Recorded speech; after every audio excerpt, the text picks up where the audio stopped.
All right, welcome back. In case you're just joining us, you've missed the first half of the program. Now this is the second half. It's time for our discussion. We're looking at the housing market today, perhaps some of the challenges, and if you want to own a home, where should you start from? Dr. Olabanjo Obaleye, the MD, that's the Managing Director at Infinity Trust Mortgage Bank, is joining me right now. Dr. Obaleye, good to see you. Long time no see. Where have you been? Welcome to the show. I'm happy to be here. Yeah, it's so nice to have you. Thank How you. is Infinity Trust doing? Oh, we're trying our best to getting by. What does getting by mean? Because I know, I don't want to say that DMBs, normal commercial banks, they're not struggling, are they? Even with the removal of TSA funds from them and all of that, you see that their books are still in billions and billions, declaring profits when the economy is still trying to, get out of that fragile growth. But for PMBs, that's for primary mortgage banks, it's a bit different, isn't it? Why? It's a bit difficult for us because our focus is on housing, and this is a biggest investment in every household expenditure item, and there's affordability problem. We can get enough by creating mortgages in big volume, but how many people can afford the mortgage? The cost of housing is expensive, the cost of mortgage is expensive, the cost of perfection is expensive. So it's a bit difficult for us to operate. And that's why I said we're getting by. You can see the report of DMBs, half-year reports. Many of them are declaring profit after tax in billions. But if you look at return on investments in mortgage sector, I think we are like under 10%, which technically is below the inflation rate. So there's nothing we can do to change this until we have an enabling environment for mortgages. What do I mean by enabling environment? When mortgage become cheap, when we have mortgages at single interest rates, then when people can afford to buy homes, then we can be smiling to the bank. For an average viewer that is watching us right now, would want to ask, what's a mortgage? What kind of English is Nancy and her guest speaking this morning? What is a mortgage? Then what is a mortgage bank? Because I also think the culture has not been there, or is not there in Nigeria. So people don't even think they are mortgage banks, so to speak. Or I want to say a large percentage of people. So what's a mortgage and what is a mortgage bank? So, well, mortgage is technically putting a property down, using it to back up the funds you don't have. When we give you a mortgage, we take the property as security for it. Not until you finish payment for these houses before the right of ownership reverts back to you.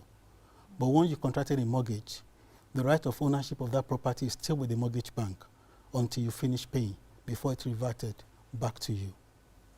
Okay, so in essence, what you're saying that mortgage is a loan in which property is used as a collateral. Correct. Isn't it? That is it. So mortgage is a loan in which property is used as a collateral. That's why we call it mortgage loan. Mortgage loan. Yes. Okay, so mortgage bank is a bank that deals with all of this. Exactly. Isn't it? Okay.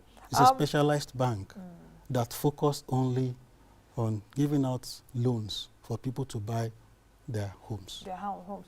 Okay, talk to me. Anyway, I'm really going very elementary, and pardon me for that. No problem. We'll come back to the more technical and more secondary issues, but I'll try to make those secondary issues as primary as possible so that our viewers can understand. Talk to me now for someone that is watching and that wants to say, okay, what Mr. Banjo is saying is quite interesting. How can I get a loan to buy a house? Let's say I earn 50,000 naira a month. Is it possible to own a house? That's one. And how does it work? Can I come to a mortgage bank such as yours? And what do I do? Someone that is confused right now and listening and wants to... Okay. Frankly speaking, it will be quite difficult for somebody earning 50,000 naira a month to own a home. Okay, we'll come through to that. mortgage. Yeah, yeah. But as you said earlier, many people don't know that mortgage exists in Nigeria. Mortgage does exist. At least for the past 15 years, we've been able to give out loans to over 3,000 Nigerians. And when you extrapolate this, we're talking about, if you look at average of 5 or 6 per family, so we've been able to do maybe like 18,000 people, you know. So it's growing gradually. The culture has not been there, have been an issue, but we are growing the culture gradually now. And you know what? If you want to eradicate corruption, really, mortgage has to be effective and has to be functional. Many people go into, I'm not playing advocate for them, but many people go into corruption because of fear of unknown. Many years ago, you see many people, retiring after 36 years of hard labor without the capacity to own a home. So many people will look at it that any advantage that comes, I need to secure my future. But once mortgage becomes the order of the day, as soon as you get a job, you finish school, you get a job, you start thinking about owning your own home. The issue of where would I be when I retire will not be there again. And that will drastically reduce corruption. That is why mortgage is like a home trade everywhere in advanced economy. So let's go back to what you said earlier. Why will it be difficult for someone that earns 50,000 naira to own a home when 50,000 naira is even above minimum wage? For me, there's a problem in what you just said. If someone that earns 50,000 naira, it will be difficult to get a home. Then how about someone that earns a minimum wage of 30,000 naira a month that is quite stable, that is paid by the government, so to speak, as it were, although state governments are also owing salaries and all of that. That's a serious problem. I don't know if you're seeing what I'm saying.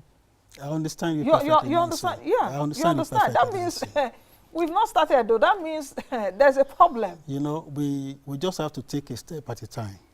You understand? You are quite right. The area of big gap in home ownership is at the base, okay? And that is area where subsidy is needed. Without subsidy, it will be difficult for whoever is earning 50,000 naira per month to access a mortgage to be able to buy a home. Because what the law says is that any employees must not spend more than 33% of his salary of his net income on financing a home. So if you look at 33% of 50,000 naira, you're talking about 22,000 naira. Unless you want to buy a house of 1 million naira or 500,000 naira, he cannot. Even if he has to pay for it for over 30 years, he will not be able to do that. Considering even the interest rate in the market now, double-digit interest rates, is an issue as well. And I think that is why government is trying to see how to crash down the interest rate on mortgage finance in Nigeria. How do we solve that? Because a lot of people are poor in Nigeria. About 98 million of us are poor in Nigeria. Do you count yourself? I'm not. Nigeria, number one, is perhaps what I'll call a lower middle class country, so to speak. Dr. Obaleye. Anyway, let me put that aside. Okay. We have a lot of poor people in the country, isn't it? And they need houses to stay. Yeah. You go to other climes, you see even small cottage homes, or what they call, is it council homes or something? Yes. Just one room and all of that. Even if it's one room self-contained, as it were. What will it take to house that cadre of people, especially even people that earn minimum wage? Because even if you have a house of 1 million or 2 million naira, just like you said, with this calculation, how long will it take for them to make it? And would you even get a house of 1 million, 2 million? Except some people will say, give me 2 million naira, I will build a house in somewhere. Perhaps in the slums, You know, at this age, the kind of house we'll be talking about should be functional houses. Not those houses that in the next 5 to 10 years will be turned to slums, which you don't think is even good for human being to live in. So we're talking about functional houses, There are houses that has good infrastructure in place, drainage system, lighting, and all those basic infrastructure, they are in there. And one developer has to be the one to expend this cost. They have to recoup their money. So they have to put it on the cost, on the price of the house. So it will be outside the reach of poor people unless there's a subsidy for them to get into that. Without subsidy.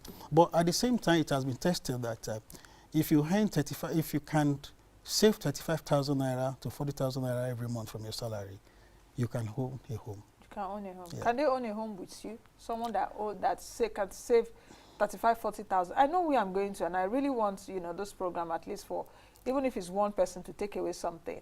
Can they own a home with you with the 35,000 naira savings or 40,000 naira? Because I see my cameramen are even so interested in this. One of them is really looking at me. Perhaps after you should speak to Dr. Obaleye. Let me clarify my role as a mortgage banker. We are different from developer who develop houses. What we do is to give people loan to buy the houses. So it depends on the cost of the properties you want to buy. So I can't say that if you come to Infinity, if you can afford 30,000 naira every month, I can give you a home. We can look to most of our real estate developers who are customers and see which part of this property you can own. We have developers that deals with social housing. We have those ones that deals with medium income earner and the high income earner. We can look through them and see where you can belong there.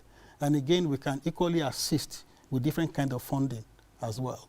Like if you're a contributor to national housing funds as well, you can get that one at 6%, which is the cheapest you can get in the economy for now.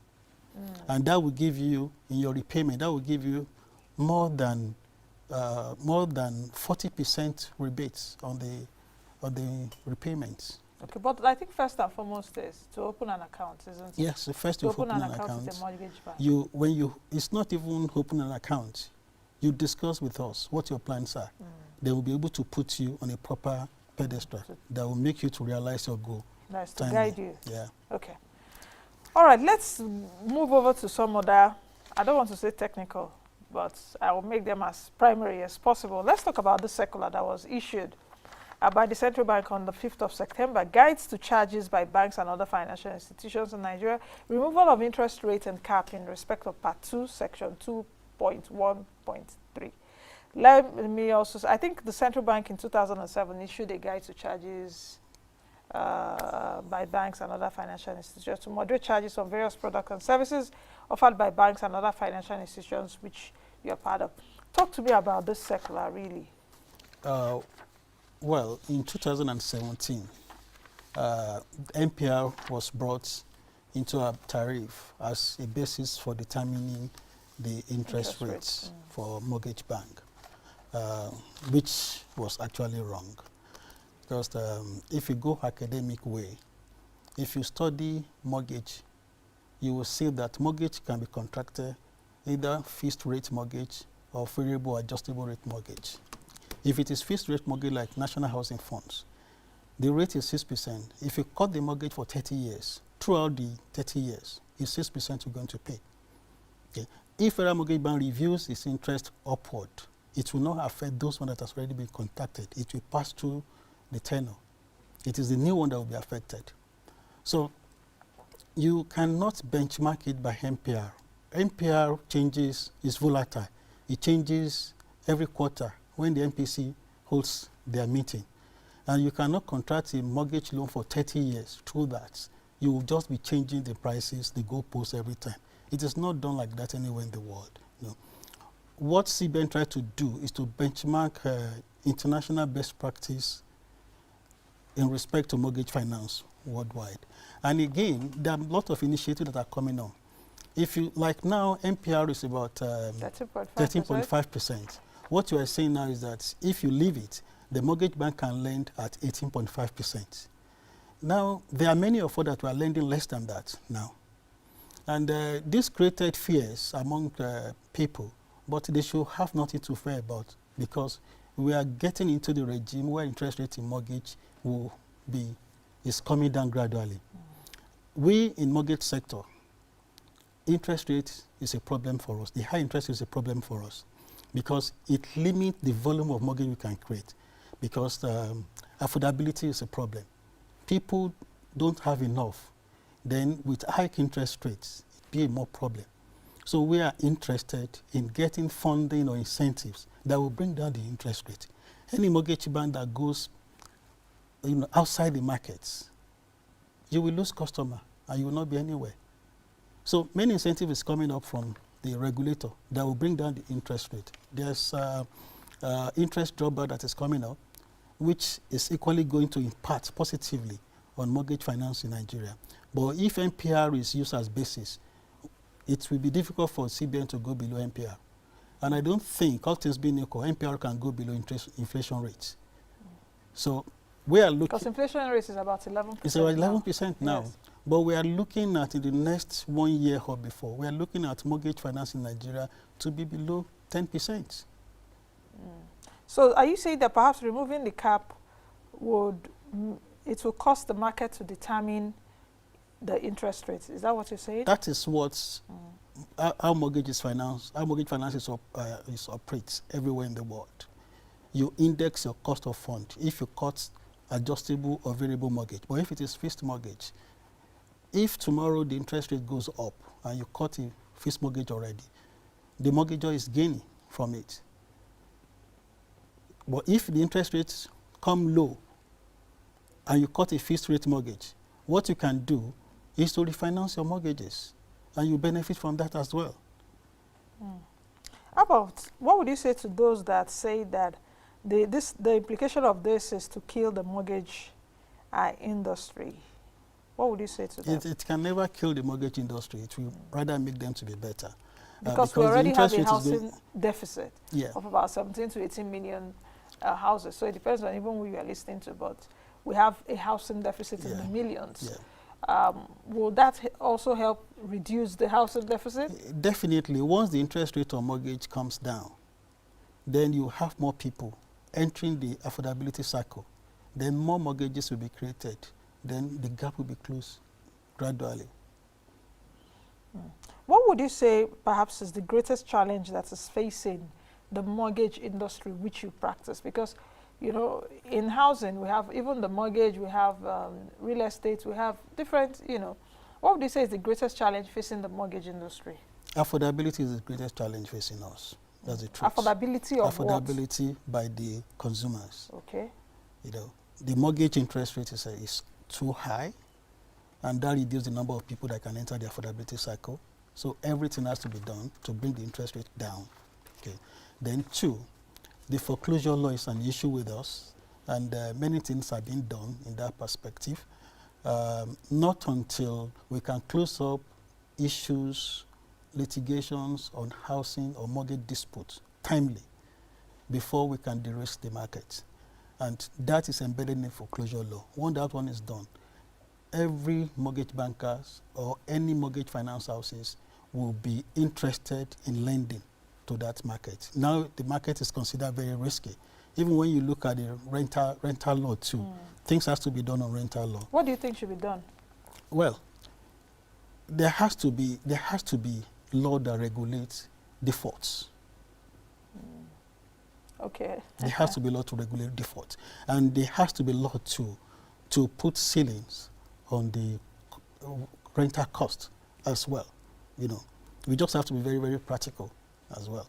And we're in a situation where many people invest in houses not to live there, but for means of investment, believing that the inflow from the rental they will get will be used for to meet certain exigencies, as the case may be. But when tenants enter the house, pay for 1 year, and refuses to pay, then you go to court. You spend another 4 or 5 years there. Nothing is done. Still in that they are still in that house. At the end of the day, they pack out and you do nothing. So you discourage investment in real estate. So that means you're saying that there should be a law to avoid defaults. Yeah, there should be a law to avoid default. If you don't pay your rent, you go out. You also mentioned earlier something to be done around rental cost. What do you think should be done? That's like you said, a ceiling? Yeah, you know, my own perspective, I really believe that the Federal Housing Authority, all the agencies of government relating to housing, they should have nothing really to do with direct construction, direct building. They should put out the policies and the law that will regulate the housing market. You understand? Give us areas where you can build, areas where you cannot build, the kind of houses you can build, all those things that will be self-sustaining. Okay. Instead of them going to direct construction, leave people with red hand to be building. Whatever housing initiative you have, whatever subsidy you want to give, you can give it to the market through that medium rather than direct building. Because if you are building directly, you will compromise one way or the other. If you want to buy houses from even government now, you discover that the rates is almost comparable with those in private sector. You understand? So once government is not building directly, they will be able to legislate on prices. That is the truth. So there should be a regulator. It can regulate the prices. Yeah? And not be an operator and a regulator. And a regulator at the same time. You know, I was speaking to, I spoke about real estate last week, and I spoke with one of my guests here in the studio, and he did tell me that. He also mentioned something like this, that why would government really just go building houses everywhere, and in terms of, okay, and they don't even finish building it. They'll be like, okay, we want to construct 500 houses, and they construct all of them at foundation level. They've not even completed any. Why not even just say, okay, we are constructing, even if it's 200, but start from beginning and end it. You also mentioned a lot of things that can be done. I'm curious if the mortgage industry will grow in Nigeria based on, number one, our purchasing power is very low. Yeah. Do you understand? Purchasing power is very low. We have a lot of poor people amongst us. Yeah. And number two, okay, just answer the number one first. You know, as I said earlier, housing is the biggest investment in every household expenditure item. It needs a lot of planning. Government has to make sure there are policies that encourage this planning, that if you plan to own a home in the next 5 years with your salary, you'll be able to afford it. Government should be able to have policies that create options for people to have houses. Then there should be job, You know, the rate of unemployment is high. So definitely you don't expect a rapid close in the housing gap. How those people without job, how are they going to get money to finance mortgage, even if they have to cut mortgage to get a house? So it is not an isolated matter, really. It's something that has to do with economic and macroeconomic indices. But by and large, where we were about 3-4 years ago is not where we are now. We are moving up the ladder gradually. Before now, a major headache was long-term funding. But 4-5 years back, you can only get mortgage for 5 years, which I don't think that is mortgage. But now we are giving out mortgage for 15, 20, 25 years, even with our own fund, because we have Nigeria Mortgage Financing Company. Yes, I was coming to that, NMRC. NMRC, that refinances. Which is the state-backed guarantor. Yes, yeah. that refinances our mortgage. What we need to do is to first originate that mortgage, let it ride for 6 months in our books before we refinance, with them. So if we create 1 billion naira worth of mortgages now, we can refinance that 1 billion naira with them in 6 months. So you have an expectation that, okay, this money I'm spending now, I will get it back in 6 months. You can look for other means of getting money to originate if you don't have enough to originate. Even we have what we call Mortgage Warehousing Company Limited, which is the brainchild of the Mortgage Bank Association of Nigeria, which equally source funds for us to originate the mortgages in the first instance before we translate it to NMRC after 6 months. So funding issue, as the problem of funding is now drastically reduced, but we're still content with some cost, which is the double-digit interest rate on mortgage. Is not, it won't cut it. That is the truth. So as you said, our purchasing power is low. It's very low, yeah. If the interest rate is high, then many people will not be able to enter the affordability. So that means perhaps we've not addressed the fundamental challenge of addressing the housing deficit in Nigeria, so to speak. Because even if we're having policies here and there. The fundamental thing or the structural thing there is that a lot of Nigerians are poor. Yeah. A lot of Nigerians cannot even afford 3 square meals. Yeah. A lot of Nigerians live below the poverty line. Yeah. And for the minimum wage people that earn about 30,000 naira a month, which is about $1,000 a year. That's what a minimum wage person. I did the analysis earlier this year. So a Nigerian worker earns $1,000 a year at 360 at 1,000 naira. Do you think that that foundation would not even affect the growth of this? Because when you go to other climes, you can actually pay. You'll be living in a house and you pay for it for over 20, 25 years. Yes. You see, we have to start from somewhere. As I said, where we were 4 or 5 years ago is different from where we are now. But the somewhere we are starting, is it not cosmetics? Is it not just like as I'm made up this morning, just put foundation and all of that? Instead of, Dr. Obaleye, you understand what I mean? Yes, I'm an operator. Yes, so perhaps the growth will not be that significant. Fast, yes. Yes, that's why I said we just have to be moving gradually. You understand? It's just like you come to Nigeria and you say you want to wipe away completely corruption in 1 year. Your government will collapse. That's the truth. So you have to start gradually. We've started. I told you, we've given out mortgages for homes for about 36,000 people, 36,000 Nigerians. Many other mortgage banks have done that. Even commercial bank too, they give mortgage loans. They've done that as well. So gradually, this thing will spread to every other part. What category of people do you give mortgages to? All category of people. Including this low income? Formal sector, informal sector. Even now we are working on Nigerian diaspora as well. Because we have underwriting standard for formal sector, for informal sector, and for Nigerian diaspora. Even we are working on methodology for the non-interest mortgage finance as well. Yes. No?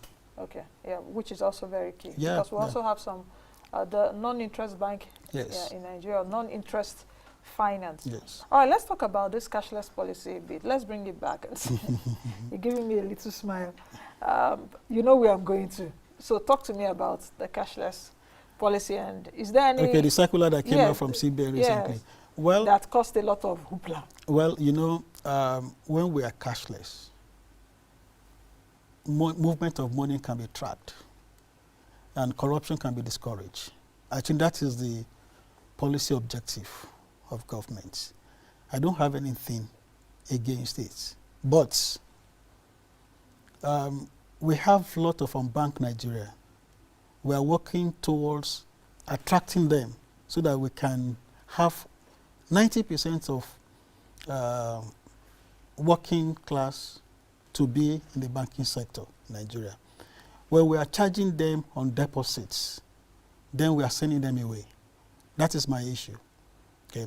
Withdrawal, you can put it there, but on deposits, we should not. It should not attract any form of charge at all. And again, withdrawal, that's deposit above a certain limit. Above, yeah. And again, government is driving revenue anyhow.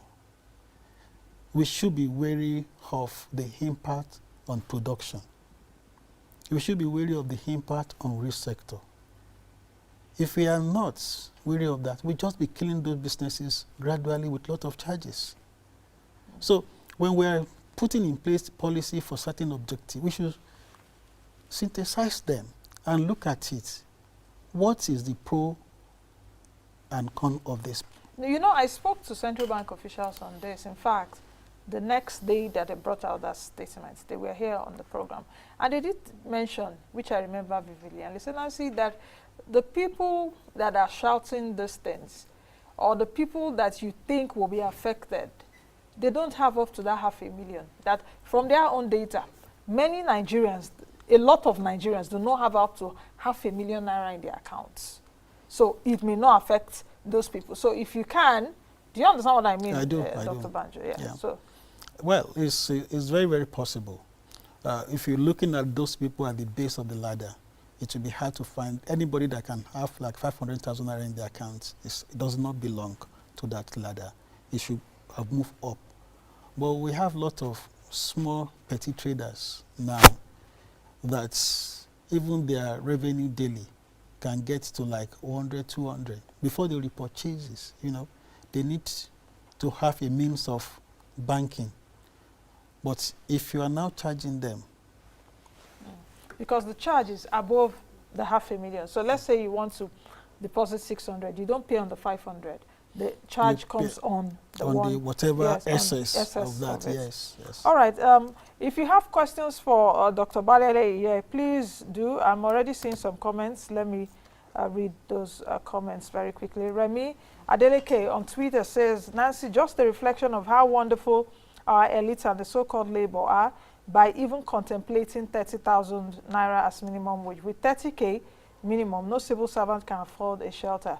So where are we? I think you've answered that question, isn't it? Yeah. Okay. Austin Wachuku is saying, your guest is simply awesome. He is well-dressed, calm, and articulate, and displayed his erudite knowledge on the subject matter. That's a compliment for me. Thank you, Austin. All right, keep those comments coming.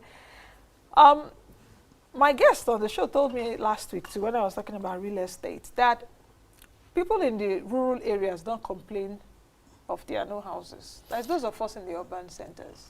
Yeah, to some large extent, that is true. People in the rural area, they live together. You will see 20 people living in a house that shouldn't be more for just 4 or 5 people that are not hygienic, so to say. But in this modern age, we should have gotten to a stage where most of the old houses are now giving a facelift, rebuilding them, reconstructing them to fit into the modern, modern structure. When you fly in from Abuja to Lagos and you see the landscape, you will see it in disarray. But go to other country, you see what happened. You see well-arranged, set out, building. So we should be getting to that stage now.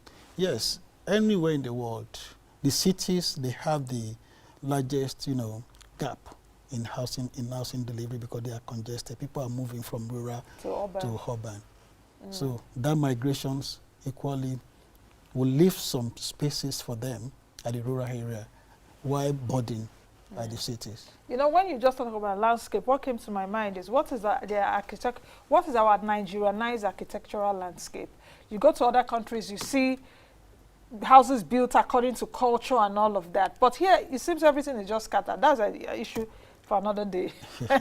That is the area the Federal Housing Authority is supposed to focus on. Giving there us should be a standard. Yeah, giving us what is our standard. Yes, what is a standard? You go to, anyway, that's a show for another day. Thank you very much, Dr. Obaleye. It's my pleasure to for be coming here. on the program. Thank you. All right, I've been speaking with Dr. Olabanjo Obaleye, who is the Chief Executive Officer at Infinity Trust Mortgage Bank. PLC, in fact, is listed on the exchange. You are still there?